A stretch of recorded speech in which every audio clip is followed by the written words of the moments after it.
forever. Face to face with the greatest riddles of the ages, the world's most profound mysteries reach out and touch your life in ways you've never imagined possible. Encounters with the unexplained.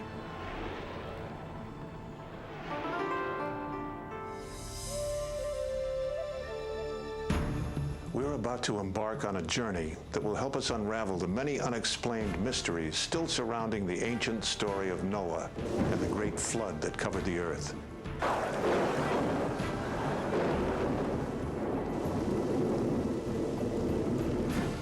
Does the leader of this small band of men actually know where to find Noah's Ark?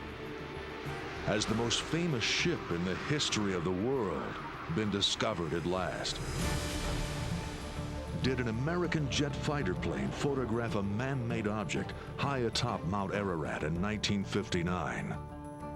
Have explorers actually recovered artifacts from the Ark, including a body wrapped in resin?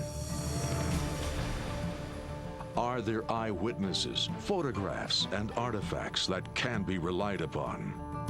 Could it be that after thousands of years, the biblical story is about to be confirmed? Have explorers, scientists, even villagers truly encountered Noah's Ark? The surprising answers when we return. And who are the people who say they have actually seen the Ark of Noah? Noah's Ark is probably the best known and most thoroughly debated religious artifact in the world. Ark researchers and scholars have raised any number of serious and controversial questions over the entire episode. Could thousands of animals actually have been taken aboard an immense boat in order to survive a devastating flood? How can one boat, even an immense one, have sheltered all the species of animals known to us in the world today? How could 8 people have cared for and fed all those animals at sea during that entire year? Why do we get some reports that people have claimed to have seen the Ark on Mount Ararat, yet dozens of well-financed expeditions have gone up there looking for it and have come back empty-handed? It's either up there or it's not. Existence of the Ark has long been a subject of great controversy, and scholars have generally found it easy to wave off the ancient accounts with little more than a shrug. But the first modern discovery of evidence that the great boat might actually exist created such excitement that a virtual parade of explorers made their way to Mount Ararat. In the mid-1950s, the mountain finally gave up its first physical clues. It was to be the beginning of a series of modern-day efforts to pinpoint the secret whereabouts of Noah's Ark. A French demolition engineer named Fernand Navarra became interested in the Ark while serving in the military. Navarra began the first of a series of expeditions to Mount Ararat in 1952. My Kurdish guides had abandoned me at the lower level of the mountain, and so I tried my best to proceed on my own.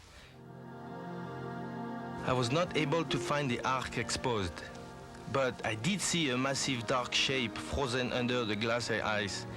I knew then I would have to return to discover what it could be. He returned in July of '55, accompanied by his young son, Raphael.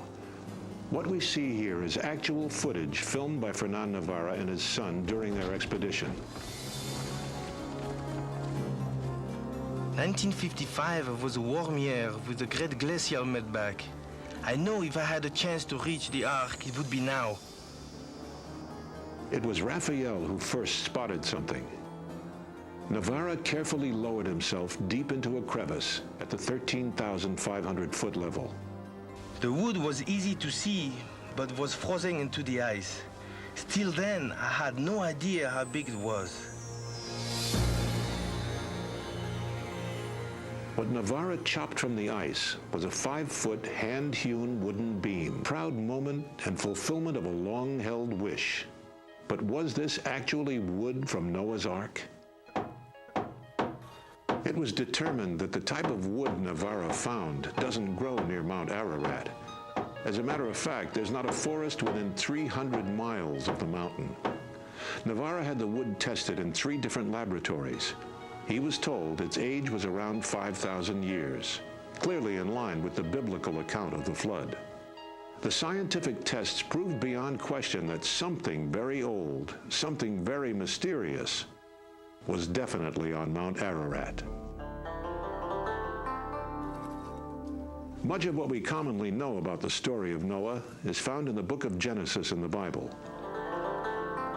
Noah and his family, which consisted of his wife, 3 sons, and their wives, was a righteous family in a world filled with wickedness. The Bible tells us God spoke directly to Noah and told him he was about to destroy every living thing on the face of the earth. Only Noah, his family, and the birds and animals were to be spared.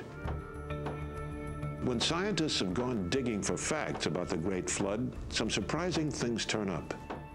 In all the cultures I've studied, the story of Noah and the flood are practically identical in all different sorts of ancient languages, whether it's Persian, Babylonian, ancient Egyptian, Chinese, Sanskrit. The only thing that changes occasionally is the name of Noah. Not only does it appear in the Christian Bible, but also in the Quran, the Bible of Islam. There it tells the story of Noah, or Nuh in Arabic, who escapes the flood in an ark with his family. These accounts certainly help support the Noah story, but is there any archaeological evidence to back up the stories? The flood account is found on Babylonian, Akkadian, and Sumerian cuneiform tablets, which are now found in the British Museum. These date back to about 700 BC, but there are older accounts of the flood found in individual Chinese characters. Now, these Chinese characters really date back a long time. And we find the most ancient forms of Chinese character in bronzeware vessels. These are ceremonial vessels, and the writing is found inscribed inside of the vessels. Contrary to the critics, there does seem to be historical evidence of both Noah and the flood. 272 mentions, to be exact, in every civilization and culture around the world, including the Aztec and Inca cultures. Are there artifacts dating back to antiquity that have been found on Mount Ararat? How does local legend explain these surprising items? Could these be artifacts from Noah's Ark itself? Answers in a moment. Mountains all over the world, but Mount Ararat is, I guess, it's brutal. It's just the worst I've ever climbed. Actually, from the south side, when you look at the mountain, it looks like a nice volcanic cone, but then on the opposite side, there's this incredible canyon called the Ohora Gorge. It's about 1.5 times the height of the Grand Canyon. There are vertical rock walls. I'm convinced they're unclimbable. On top of that, it's covered with an ice cap year-round, and that ice cap is always eroding these volcanic layers and always produces in avalanches. Every afternoon there's a storm up on the mountain, and the winds sometimes are over 100 miles an hour. But neither the ominous legends nor the lethal hazards of the climb have ever deterred the thousands of determined seekers of the Ark.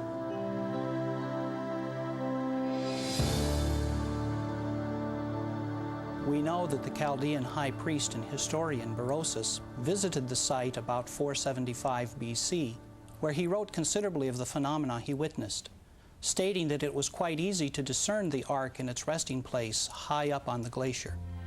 Many celebrated men of antiquity made journeys to the awesome mountain. One of these was Iphanius, Bishop of Salamis in 360 AD. He was shown an already treasured relic of the Ark, a well-preserved, identifiable piece of a sea-going vessel. The Armenian historian Hippa wrote that he himself saw the Ark in 1254. He wrote, "At the summit of Mount Ararat, a great black object is visible, the Ark of Noah." In 1269 AD, renowned explorer Marco Polo wrote in his book The Travels that Noah's Ark rests high in the snowy reaches of Mount Ararat. By the mid-19th century, global communication helped to bring more information to Western civilization, along with, of course, more speculation and rumors of reported sightings. In 1829, a Russian-born German physician named Friedrich Parrot became the first Western explorer on record to scale Mount Ararat. Prior to the climb, Parrott visited a cathedral in Soviet Armenia where he was shown a cross which, it was claimed, was carved from wood brought down from Noah's Ark in 318 AD. Parrott wrote that the carving measured 12 inches high and 9 inches across and was brownish in color. From there, Parrott climbed to the 7,000-foot level to the village of Ahora. This is where the St. Jacob Monastery was located. There he saw ancient manuscripts and relics from the Ark. Parrott continued on to the summit of Mount Ararat, but he had no success in locating the Ark. In June of 1840, 11 years after Parrott's expedition, a tremendous earthquake struck Mount Ararat.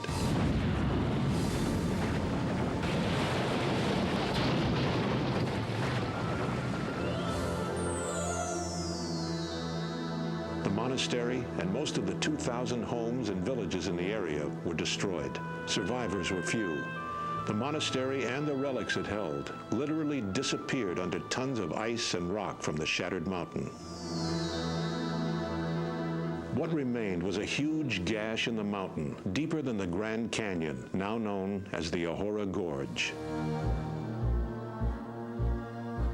Throughout the 1800s, explorers and adventurers mounted expeditions to seek out the Ark. Truman Van Oddish climbed to the Ararat summit in 1845, as did an Englishman, Major Robert Pruitt. Colonel Kodskill of the Russian Army conquered the peak in 1850. There are those critics who have difficulty believing the accounts of past explorers, principally, it seems, because the stories are old, and in all fairness, we should ask, is there any reason to believe the record of their explorations? I have studied virtually every known historical sighting of the Ark on Mount Ararat. In the last 150 years, some of them have gone into considerable detail. I've compared about 32 of these sightings, and I found that there is a tremendous consistency. We can choose to believe that all of these reports are based upon lies, or we can choose to believe that the Ark or some large wooden barge is on Mount Ararat. But whether Noah's Ark is actually on Mount Ararat is only one of the points of controversy. With the completion of the great boat, God instructed Noah to bring onto the Ark 2 of all living creatures, male and female. But wouldn't the gathering of the animals have been a virtually impossible task? The Bible says the animals shall come to the Ark. In this case, we wonder how the animals knew to come to this location. We think that instinctively they sensed from what was going on around about them that this impending disaster was about to happen. And as a result, they were led or even driven to seek a place of safety. Hence, the animals came to the Ark. The enormous size of Noah's Ark notwithstanding, many serious questions arise that clearly challenge the credibility of the entire Ark story. The question I would ask is quite simple. How could 2 of every living animal be brought aboard any vessel? The sheer numbers and weight would overwhelm a fleet of arks. I don't believe we can take the story of the Ark literally. Actually, the biblical record does not say that every species of animal in the world was in the Ark. Many kinds were in the ocean, whales and marine creatures of various types, and of course, the major insect varieties in the world were not included either. From studies that I and others have done, we estimate there could have been from 2,500 to 20,000 different kinds of animals taken aboard Noah's Ark. Each family of creatures on the earth today has a single pair of ancestors. For example, even though there are over 300 varieties of dogs in the world today due to selective breeding, they have a single common ancestor. Considering the number of kinds of animals required to be put aboard the Ark, there would have been ample room to load the ancestors of all the species we know today, with room left over for Noah's family, food, and supplies. In spite of all the ancient accounts and reported sightings, many people over the years have regarded the Ark story as nothing more than an old legend. Part of the problem was there was only one widely known source, the Holy Bible. But the credibility of the biblical story of Noah got a big boost from an unlikely source and in a most accidental fashion. In the mid-1800s, George Smith, an engraver by trade, liked to spend his lunch hours in the British Museum. I was not a trained archaeologist, but I had an endless fascination for things of an historical nature. My special interest was with artifacts of ancient Assyria. Though I'd never been to that part of the world, I'd read extensively everything available on Middle Eastern cultures and was utterly captivated by the subject. A frequent visitor, Smith had struck up a friendship with the museum director, who was impressed by the man's intelligence and enthusiasm. Smith was offered a special job. Someone was needed to piece together some of the 25,000 clay cuneiform tablets unearthed at the city of Nineveh and dating back to the 6th century BC.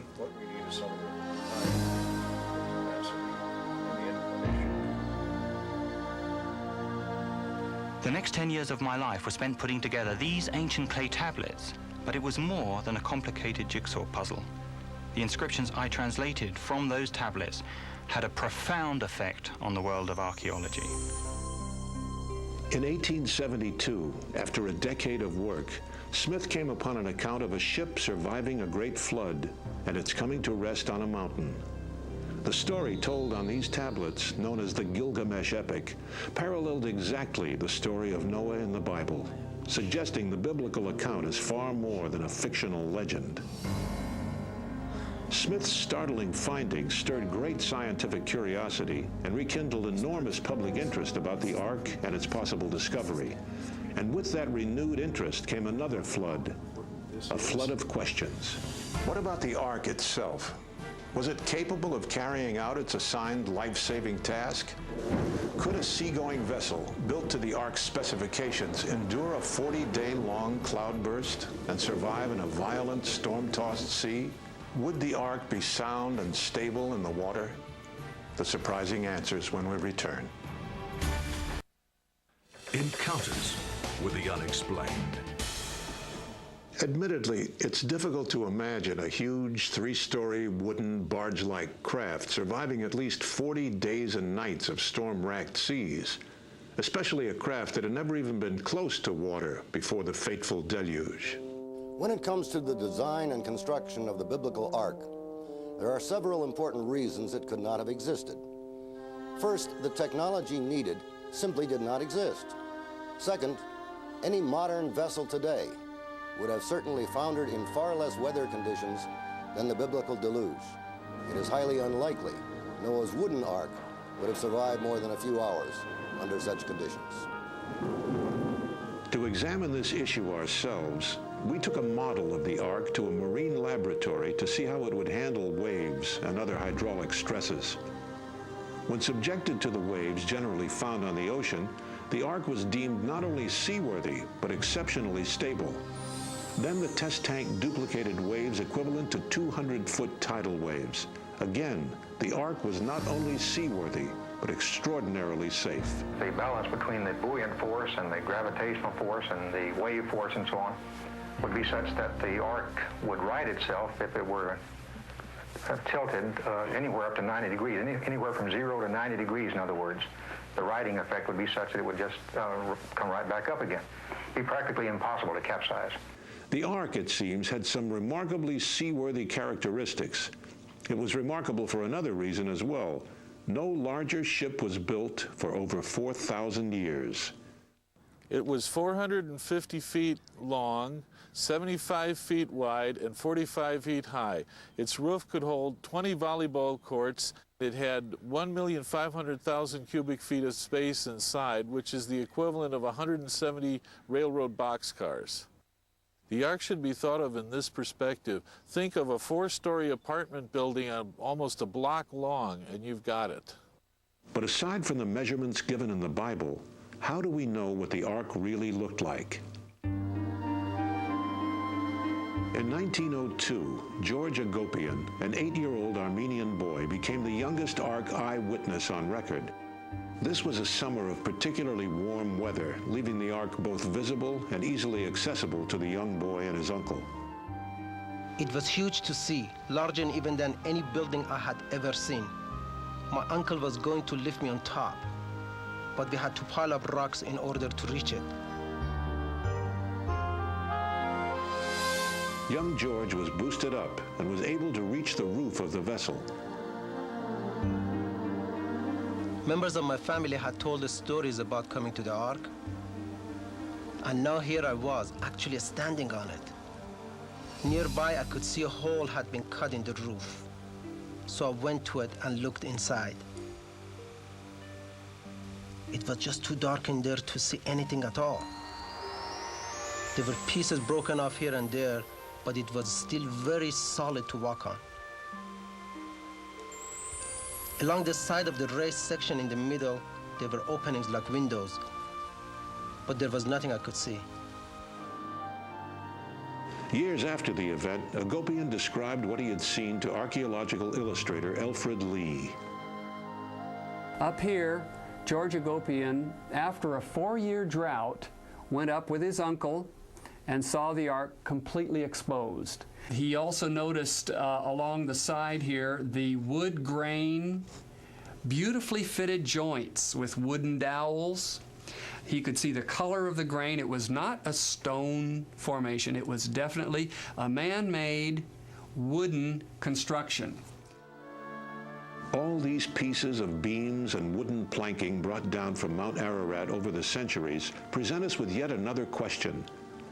Given its great age and being subject to the whims of nature, what condition would the Ark be in today? There's been a tremendous earthquake. As you know, this is an earthquake region. And there's been a great crevasse created here, and a big avalanche, and the Ark has split into 2 pieces. And this is what is being seen today. This points up another mystery. How can the Ark, so easily found by some, simply disappear when others go looking for it? This photograph, which was taken by the French Spot satellite in August 1986, indicates that Mount Ararat, pictured here, is permanently year-round covered with glacial ice. On Mount Ararat, there are of course seasonal changes in the weather. The chances of seeing the Ark are greatly increased during the warm months of late summer, such as in August or September. However, there are warmer weather cycles occurring every few years which cause increased meltback of the snow-covered summit. It's possible and probably likely that the Ark is only visible or accessible during these infrequent periods of warmer temperatures. An expedition coming to find the Ark could walk directly over the icebound ship and never know that it's there. The Bible has given us the Ark's dimensions. Eyewitness descriptions tell us what it looks like.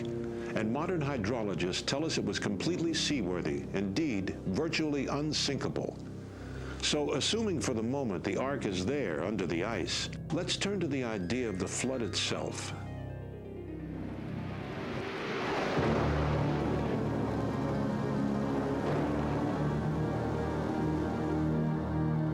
What, if anything, does modern science tell us such a catastrophe would have done to the planet Earth once the rain stopped falling? Do you see?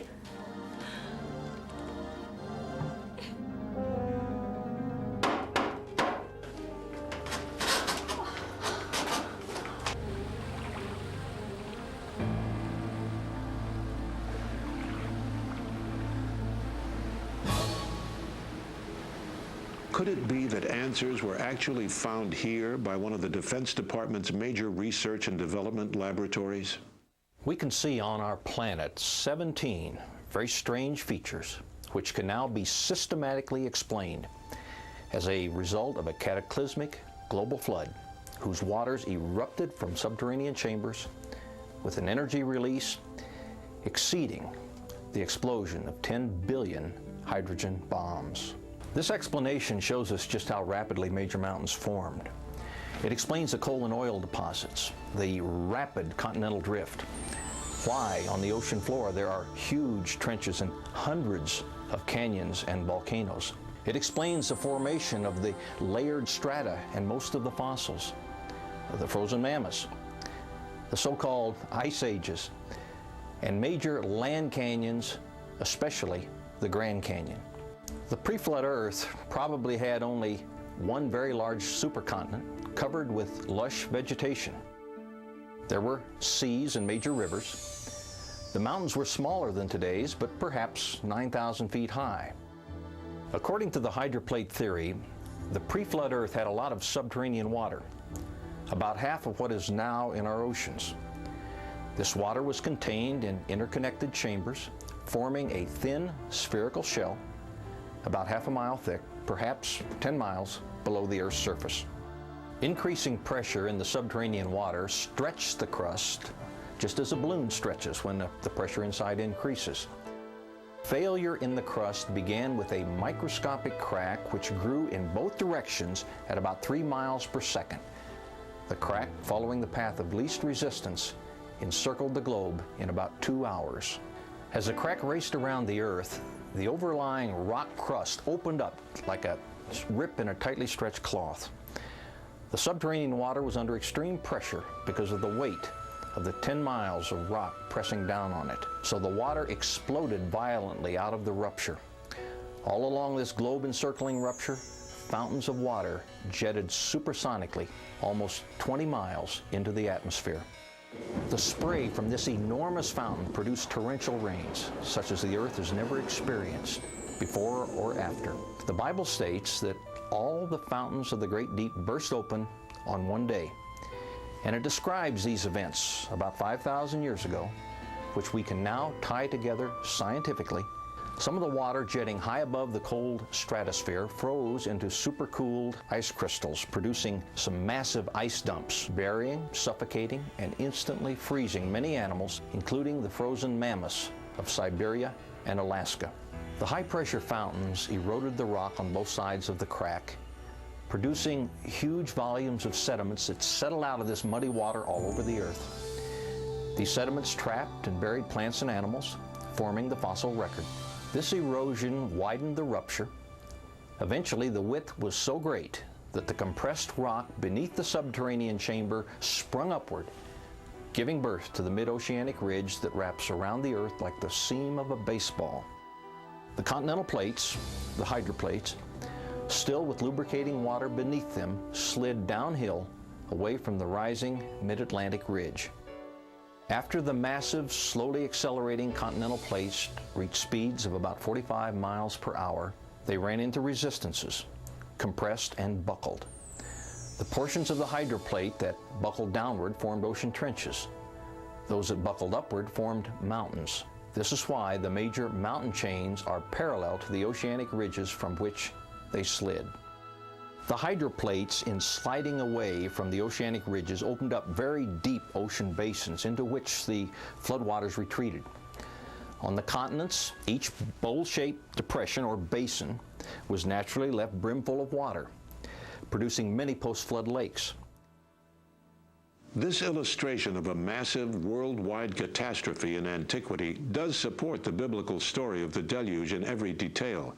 But if major government agencies have developed these theories, what else might they know? Is there evidence of any government's involvement in the search for Noah's Ark?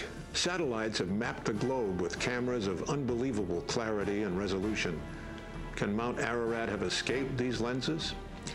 And what of the rest of the Noah's Ark story? A book long removed from the biblical canon tells us the body of Adam was taken aboard the Ark. Has it been found? The astonishing and disturbing answers in just a moment.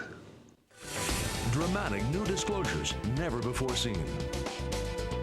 The latest scientific and historic discoveries relating to mankind's most enduring mysteries. Each episode, a treasure chest filled with startling answers to your most perplexing questions. Stay tuned following tonight's show for complete details on how you can obtain your personal copy of each episode of Encounters with the Unexplained. Flight. When I circled the mountain, I spotted a dark structure there. Huge. Something the size of a battleship. It was a strange-looking craft, but quite clearly a boat with a rounded-over top. News of Lieutenant Robolski's sighting reached Tsar Nicholas himself. In 1917, the Tsar dispatched 2 companies of soldiers to locate and document this extraordinary find. The soldiers found and measured the Ark. They also made a photographic record of the great ship. But unfortunately, all of this was taking place just as the Communist Revolution was breaking out at home. As a result, reports and photos of this expedition have yet to be found. They're presumed lost or hidden in some secret Kremlin vault. There's been controversy about whether or not there ever was a Russian expedition or an Ark sighting around the time of 1916 or 1917. Our author spent 20 years researching Anastasia, the last surviving member of the Russian royal family. During one of his personal conversations with her, he was shocked when she started to talk about an expedition which her father, the Tsar, had commissioned to go to Mount Ararat and measure and photograph Noah's Ark. She told him she'd actually seen the photographs and the report from the expedition. She also told him she'd worn a cross made from the wood of Noah's Ark. If in fact those records and photographs still exist, their discovery would perhaps answer many of the questions still remaining about the Ark. But can they be found? American pilots stationed near Mount Ararat during World War II apparently sighted the Ark as well, but the U.S. government's response was quite different. In 1948, I saw a 35mm film of Noah's Ark taken by military aircraft fly over of Mount Ararat. On the film, I saw a long cigar-shaped vessel which was dark in contrast to the surrounding ice lake. The official response of both military and civilian leaders in the U.S. has been to simply ignore these reports, as well as more recent reports of satellite imagery. Repeated requests through the Freedom of Information Act have so far proven fruitless. Could it be that they already know what's there? And there at the Strategic Air Command are secret documents right now which have pictures of Noah's Ark. They're even labeled Noah's Ark on the picture. In the mid-1990s, I worked on a top-secret government contract. During that time, I spoke with a man who used government assets and imaging equipment to search for Noah's Ark on Mount Ararat in 1974. The mission was probably instigated by the CIA director who had recently spoken with an Ark researcher. We know our government has photos and satellite imagery of that area of Noah's Ark. However, they probably won't want to release that because when they do, they'll also disclose just how good our spy technology has become. That might be one reason to withhold the photographs and images, but could there be another reason? Could it be there's more than just the Ark itself to be concerned about? A former employee of the Smithsonian thinks there is. However, we should point out that both the Smithsonian and the National Geographic deny the story that follows. Well, I was working at the Smithsonian Institute in the vertebrate paleontology section, and I saw my immediate supervisor with a visiting scientist, and they were both bent over a viewer looking at some photographs. Just told me, "Well, take a look." And what I saw was an oblong object resembling a ship, which wasn't under the ice, but semi-covered with it. It was broken in the middle, or it appeared to me to be broken, and one end was definitely smashed. He told me that this had been taken on a mountain named Ararat in Turkey. There were some boxes and crates on the loading dock, and he mentioned to me, okay, that these were from Ararat, and these were going into his section, which was physical anthropology. One of these was a oblong sarcophagus-like thing that I was told later was made out of alabaster. The idea that Noah would put Adam's body aboard the ark seems quite odd. But in the Apocrypha book of Eden, now Apocrypha books are those books that did not get in the Bible because they were not considered divinely inspired, it says that Noah was instructed by Adam's son Jared to take Adam's body aboard the ark. In another verse, it clearly implies that Noah is to leave Adam's body on the ark, and a third verse clearly states that gold, myrrh, and incense is to be left with Adam's body as an offering to God. There is definitely strong evidence that Adam's body was taken aboard Noah's Ark, and equally strong evidence from eyewitnesses in Turkey that the Smithsonian Institution and National Geographic Society conducted an expedition in the 1960s which photographed that body and or recovered it for further analysis in Washington, D.C. Could it be that the Smithsonian and the government have more information about Noah's Ark than they're willing to share? Recent requests for satellite imagery of Mount Ararat or aerial imagery of Mount Ararat or records of the Mount Ararat Anomaly Project have all been denied. Requests for non-photographic documentation is still under review. In the meantime, there are living eyewitnesses who are willing to share their experiences. He said he had a great uncle that knew where the ark was, and his great uncle was going to take us up to it. So I was kind of exciting, you know. Boy, I'm on an adventure. Mustafa's great uncle. He just took us right up the side of this mountain, and we were going around rocks and above cliffs and below cliffs. It was like a trail. You know, he was like a guide. He knew exactly where he was going.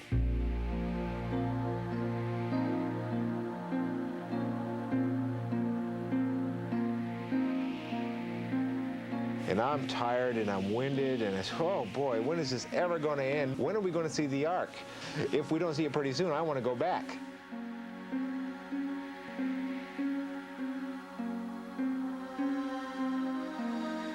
His uncle turns around and laughs at me, and he points down. And then all of a sudden you look down and here's this huge, awesome ship sitting below you in this fog, you know. It's almost like a, you know, you picture a dream, and there it is. Ed Davis befriended a young man while stationed in Turkey during World War II. In return, the young man agreed to show him Noah's Ark. At that particular time, you couldn't see the Ark.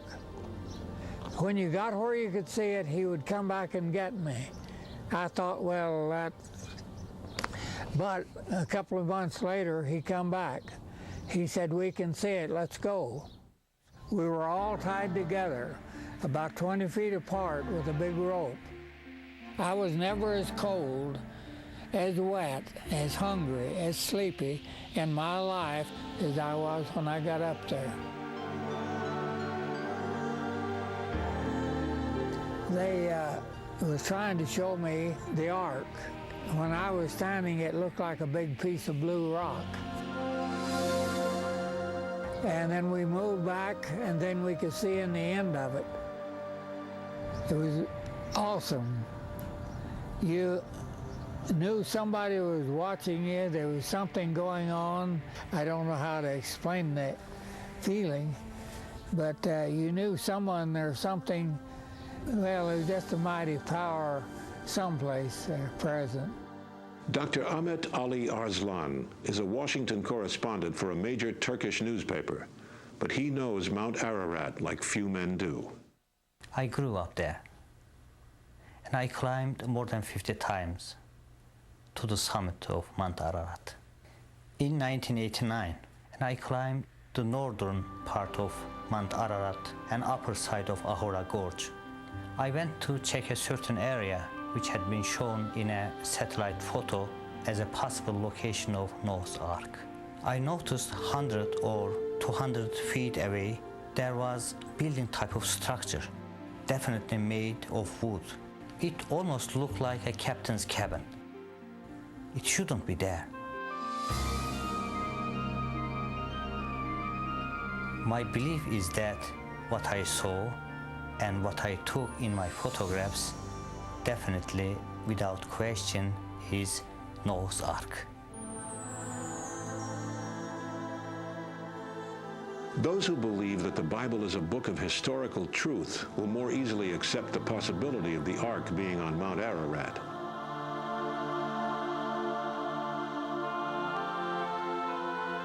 Those who believe the Bible to be a book of fiction perhaps will remain skeptical, even in the face of the most conclusive proof. But there is another group, those who have said they have been there and have seen the great ship. It was awesome. What I saw is Noah's Ark. Of course, our mystery would be solved if the Defense Department and NASA would simply release the satellite imagery and surveillance photographs that have been taken over the past 50 years, but that doesn't seem likely. In the meantime, the search goes on. Many highly respected Ark explorers are expected to mount expeditions if and when the Turkish government reopens the mountain to research and climbing. And if you have a flair for adventure, a group calling themselves the Noahs Ark Alliance has posted a $1 million reward for the discovery of Noah's Ark and confirmation of its present existence. A number of explorers, scientists, and just plain ordinary men claim to have already encountered the great ship that saved mankind. But there are still many aspects of the story that remain unexplained. Like, if there is an alabaster coffin at the Smithsonian, who's in it?